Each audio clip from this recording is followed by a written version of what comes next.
What's up, guys? Leland here with the Bottom Table Tyrants, and we have another session of questions. We got the Tyrants together for another roundtable. This time we have everybody in person, sitting around the table. I apologize for the audio quality on this one. We're trying something out, trying to get everybody around the table, and we're going to work on it. We're going to put this mic up next time so that everyone can kind of share it, but for this one, we just use a regular mic. It wasn't the greatest audio quality, but I think it's going to work. Also, since I gotcha, we are going to be at Pop Culture Con in the Oklahoma City area. If you guys have a chance to pop by, that's going to be June 25th and 26th at Remington Park. We are also going to be at HorrorCon with a booth set up. That is August 6th and 7th, also at Remington Park, and that's in the Oklahoma City area. So if you want to stop by and see the Bottom Table Tyrants and just say hi, we'd love to see you. All right, guys, let's get to the questions. This is character creation taboos is our next topic. And I guess let's start out and go down the line. You would never make a blank character. No.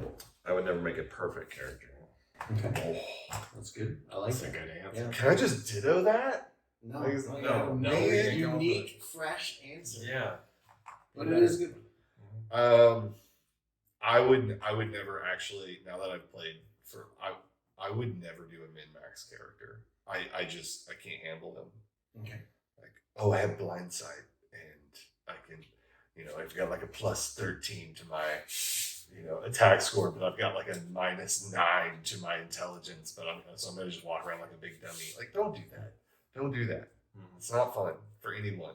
It's maybe fun for you, but it's not fun for the rest of the people at the table, and it's really not fun for the GM. That's why those characters die really quickly. It gets tough when you have that one power. Everyone else is playing, just having fun, and they have good-ish characters, while you have this like destroyer of a character. Yep. It's hard to do fights for that because because then you give him all the glory. Like he takes the spotlight the whole time because he's just like walloping people, and these other guys are like, you did 4 damage, and you did 4 damage. It's not taking like to Winning Crashers. Get the attention, but do it on your own terms. Do it because your character's interesting or they did something fun, not because they're just walloping on people. I'm always reminded of Patrick Rothfuss's level 1 cleric, level 1 Yes. paladin, level 1 Yes. bard, level 1 Yes. rogue, so that anytime they hit, it's sneak attack and divine smite and just everything. It's just ridiculous. So he just multi-class to get all the things. Yeah, he did all the things. Yeah. Yeah, That's pretty good. I would never make a gnome character. Really? Because Gnomes suck. It's not racist. It's not racist. They're stupid. Racist. Against gnomes, yes. They're the worst in World of Warcraft. They're the worst in every game that they're in. I had a player who would constantly make gnomes, and we got to the point where we banned him from making gnomes because he would always talk like this every time he made a gnome.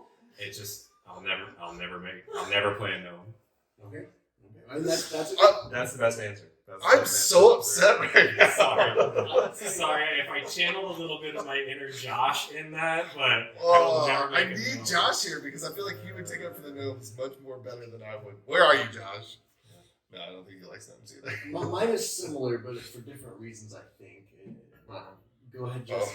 I would never make, or you would never make, a blank. I already said the min-max character. I don't really like none of that stuff bothers me. I as long as the character's fairly creative, or I put some sort of thought into it, even if it's thought after the game. Like in the bard game that I'm playing right now, I am discovering that character as we play. Now he's very much based off the hard rocker out of Accepted, and he kills it in his chainmail shirt. Like, come on, I can dream, right? That's what I want to be able to wear to work every day. But yeah, that's it. I guess mine would be similar, I guess, for different reasons. Not because of previous, but I feel the cringe. I could never play a female character. To me, it's weird when players play a different gender than what they are. Because of the fact, to me, it becomes cringy. Like, I couldn't do a girl voice, and therefore I couldn't act it out. I don't know what it's like to be a girl, therefore, so does that make sense? Is this me? That's just you. Yeah. So okay. I was just going to say, I disagree because you've GM'd games where you have GM'd female characters. I agree, and I hate it. Okay. Really? I do. I feel like a fraud, and I feel like I'm stepping into something and trying to portray something I have no idea what. Getting to you do. out of your comfort Now, what zone. I say is, it's always the hard ass. Like, it would never be the coquettish, flirty.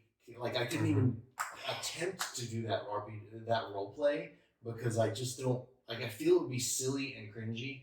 It's always the hard ass girl who's like the hard sergeant, or like the vampire nomad. I'm sure what are the vampires that do? The Bruja. Like a Bruja vampire girl who's tough and like, listen, you shut the F up. You know, like, it would be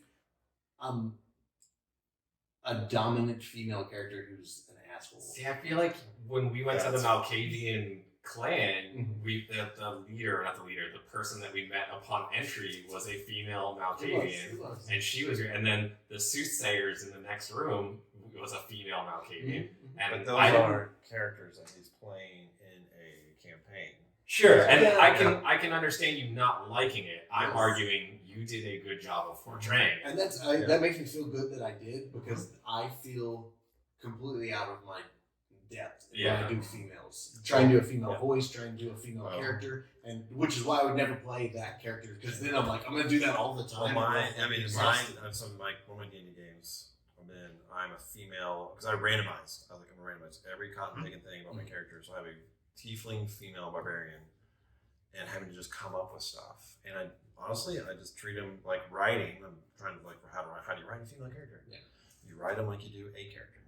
They still have needs, they still have wants, they still have weaknesses, and skills, and whatever. And so it got really interesting where at one point in this campaign, I adopted these children. I was like a part of my backstory. So I was like street urchin, everything. And they get kidnapped, and one of them gets killed in front of me. And like trying to, it's like I couldn't act that out. So because it does feel very hard to dramatize that. So I had to like describe a lot. Yes. But it's still like, okay, how would I feel? How would I think? How would I react? And the pretend aspect of it. But it's the same thing. I mean, it's as far as like her being or me being a woman.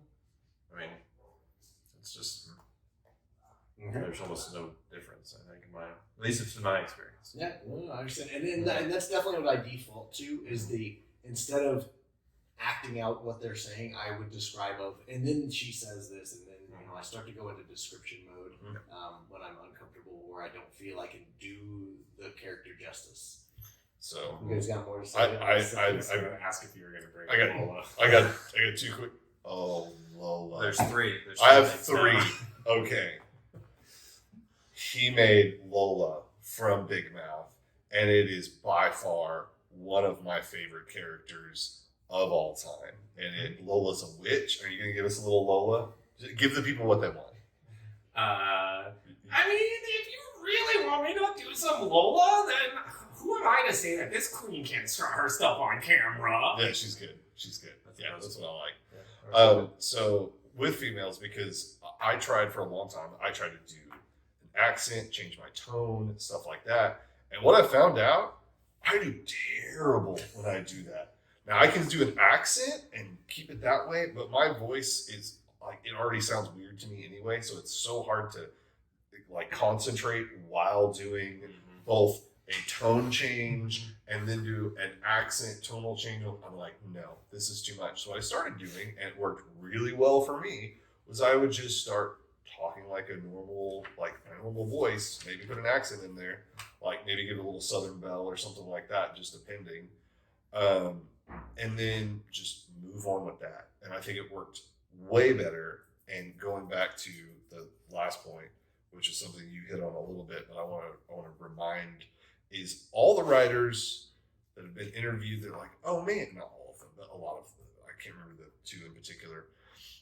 There's been some writers that have been interviewed, and they're like, wow, your female characters are really good. They have depth, they talk like normal people, they have wants, they have needs, and they're not all about relationships. That's crazy. And they're like, yeah, we wrote them like normal people, and we didn't really think about the fact that they're female, and it turns out it works.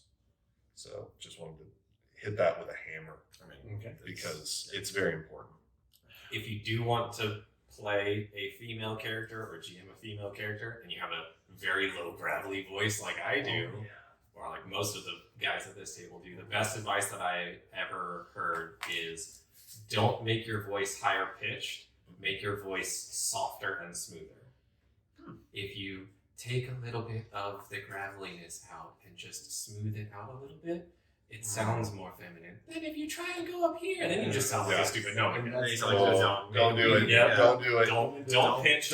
Once again, don't make my speak softly. mistakes. Be a better GM than I, because I tried that and it was terrible. Don't be a no. Your advice is don't be a no. Mhm. So that was Oh, for no. us, and then I'm just gonna rattle off some of these, and I want you to yes and it and keep going on the subject. Ooh, or yes add and. your own. Okay. I got the guy who plays the same character for everything. Josh somewhat does that in that his character is always named Fraser, but it can be a different character, so he does that.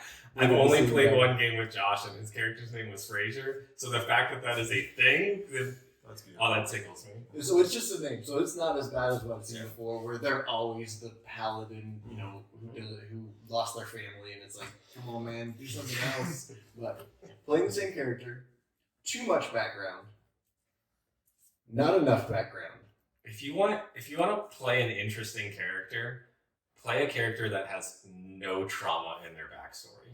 Let the trauma happen to them in game. And that's why I'm going with too much background, because they're like, well, I went through the War of Ages, and then I slayed the Dragon of Agadul, and then I won the kingdom, but then I lost it 3 times. I'm a level 1 fighter. Yeah, why are you level? Yeah. I literally text message before I walked in here today had a player who's also a GM and knows better. It's like, oh yeah. Was it you? Was he talking about No. He knows what I'm talking about. And he was like, oh yeah, I'm going to be like level 15 and I like have all these plus. And he's just being, a jerk. But I thought he was being funny. And I was like, oh yeah, it's okay. We're going to have an intervention because your dreams of grandeur are starting to affect how you, because we're playing kind of an HR like company type scenario. And I was like, ooh, we're going to have a performance review because all your daydreaming is really getting in the way here. The character with no flaws, which I would say is the perfect character, which is like boring. It's like, Yeah. come on, man. You gotta have some. And I think Be 5e marvelous. does a good job of just giving you that basic patina of back history to where if you're gonna be, a villager, sailor, Just something randomize. This thing like is you that. to randomize it because then you're getting to know this person that you get to think, oh, then that can drive the choices you make. So What is your message here, guys? He held up that sign that said perfect, and it was all crossed out. So I wrote gnomes and crossed it. Yes, no. I don't have enough eraser. Good. It's okay. Don't worry. It's just scratch paper. The Lone Wolf, which I think you had a great point in our little quick session of if you're gonna play that mysterious ranger smoking in the corner, have a way to make it interesting. Don't be combative and not want to do anything the other players want to do the whole time. That's like so over. That's when like everyone has covered that. But you did it. You explained. You were like, if you're gonna do it, you're gonna be this brooding, deep character. Explain your expressions. Explain that your eye raises when they say that, or like have some sort of animation of Interaction, Like, I'm yeah. smoking in the corner in the dark, like boring. So that was great. If you want to expound on that, please do. I've seen players use that sort of brooding, introspective character as a safety net to not have to feel like they should role play at the same level as everyone else at the table. And that's why I make that challenge to them to discuss the expressions that their character has, or even just say out loud, my character reacts to that, just so that everyone else has something to play off of, so something to interact with. Yes. I had something to say about Go this. ahead. Yes, go ahead. and. I- So, I agree with some of that, but let's talk about comfort zone and new players for like a hot second. that's what because everybody, not everybody, we have a hot Exactly second. 20 minutes. I will take a hot second. Take 19 and a half minutes. So, like everybody, like you're talking about the ranger character that's smoking. You're talking about Aragorn from Lord of the Rings. I mean, come on, it's a classic.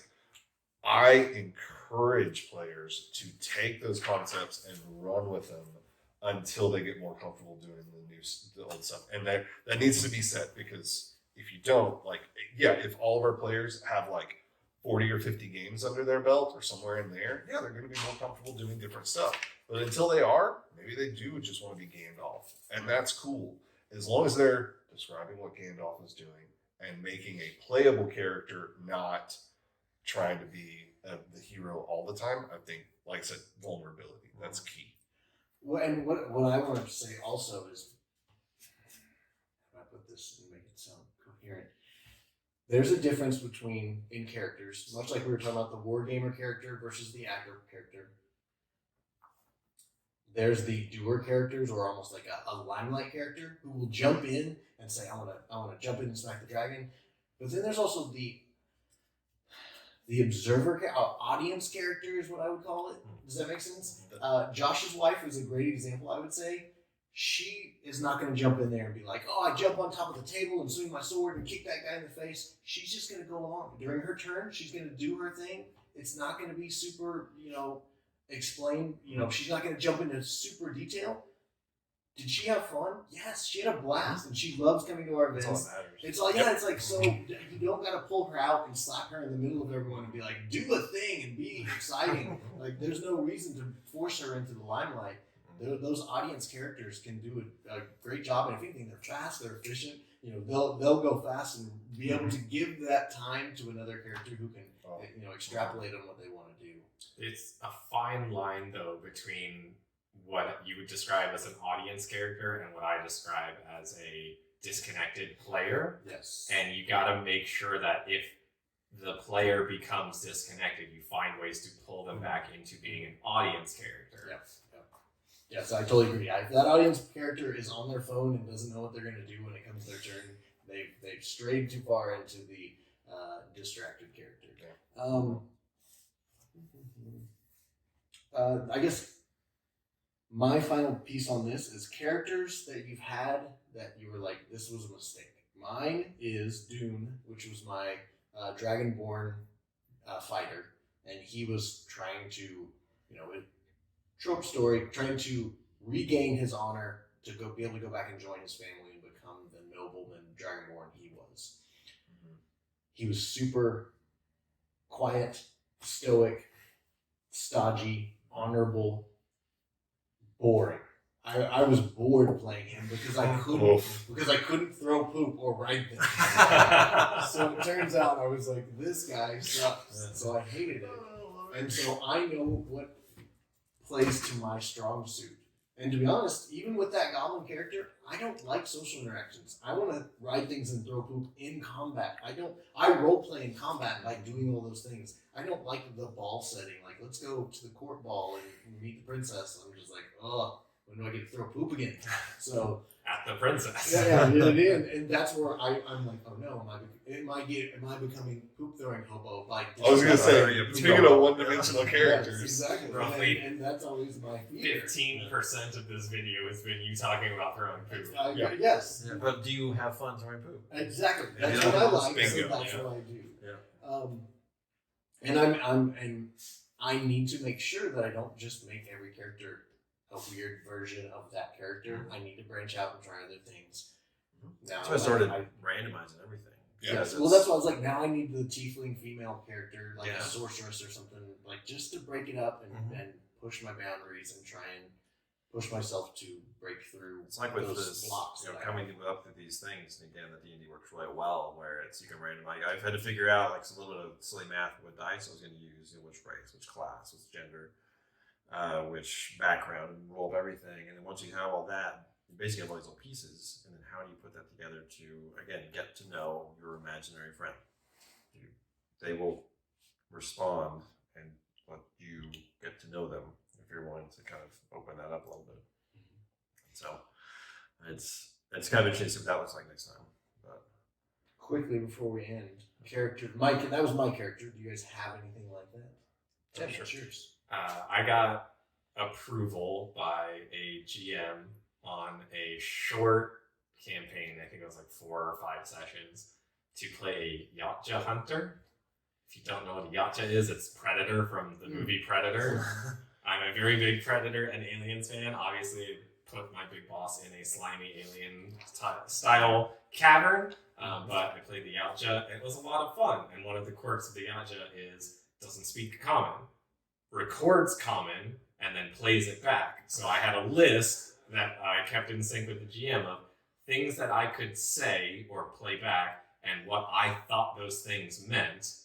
And it was a very fun gimmick between me and the GM.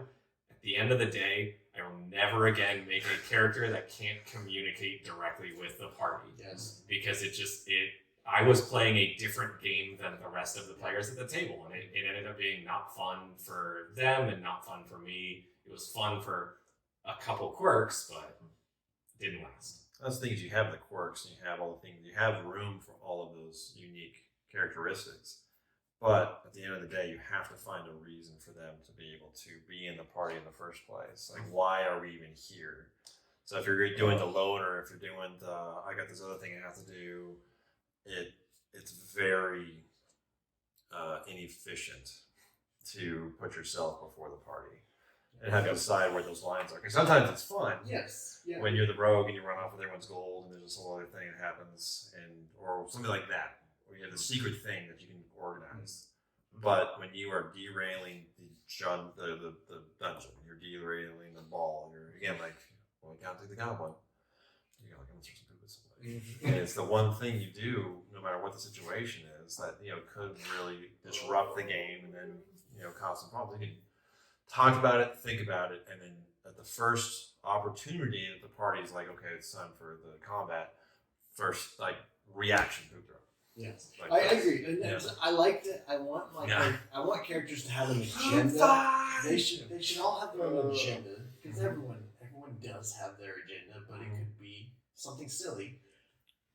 It should affect the story. It shouldn't be the story. Yep. So that's kind of that weird gray area that you got to manage. Also, in that example, I think it would be 100% worth it if I, as a player at the table, could spend 5 to 10 turns of combat dressing the goblin in a tiny tuxedo to go to the ball. Absolutely. Yeah. But then you can play on that. That's the thing, is being willing to play off the mechanic, because everyone can participate, everyone can interact, and You need that flap at the back. yeah, exactly. Yeah. Like a goblin talks, oh, we need to put the okay, going to the tailor's, I need a suit, I need it this tall.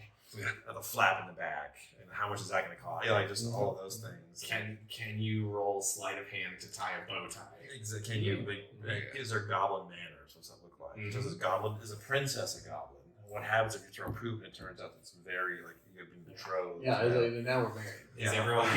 Is everyone gonna think that you're an evil monster? So I have to cover you in makeup and bright rosy red cheeks. Yeah, I got a human face me.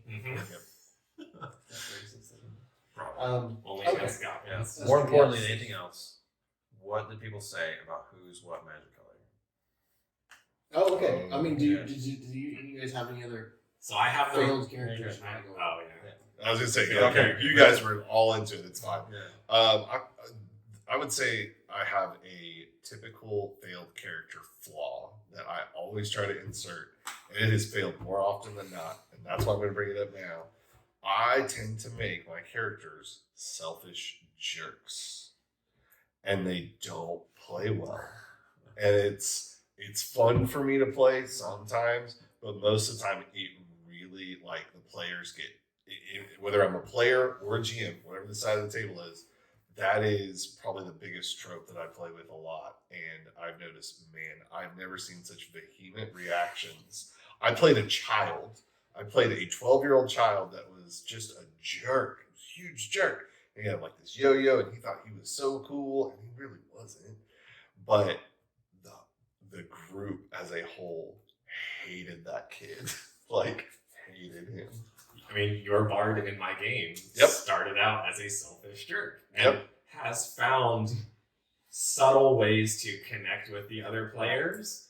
And we've had that conversation about how you feel it plays better as a group now that you're not just in it for yourself. Well, but the problem with that guy is funny. That was the one time I was trying not to be a selfish jerk. Yeah. But you did the one thing that I absolutely hate, and that is you made us all come to a group in session 1. And we've talked about it. I don't agree with it. I never will. Don't make your players come together in session 1. Don't force reasons for them to be in a party. And this is where me and him disagree a lot about it. I don't think that it is a good thing. Because if you make a bad decision, a split-second decision, I was like, I don't know, I'm going to arrest the guy because I didn't know what it was. Like I said, caught me off the spot. Even though I'm a GM, and I do yes and okay most days. Like, it's still, I made a bad decision, and that decision colored the entire rest of the encounter. Yeah, but I still... And it took away my fun. Oh, okay. Oh, there it is. Yeah, see, and that's the deal, right? And I roll with it now. It's fine now, but when you talk about fun units and it took some of those away, it's like, ooh, yeah.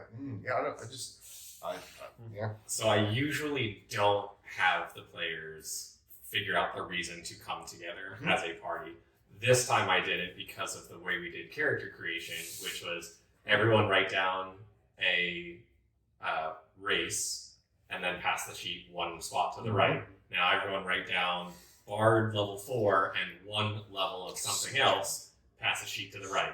And we did that for a whole night until you had a fully randomized character where options were selected by the other players. So choice.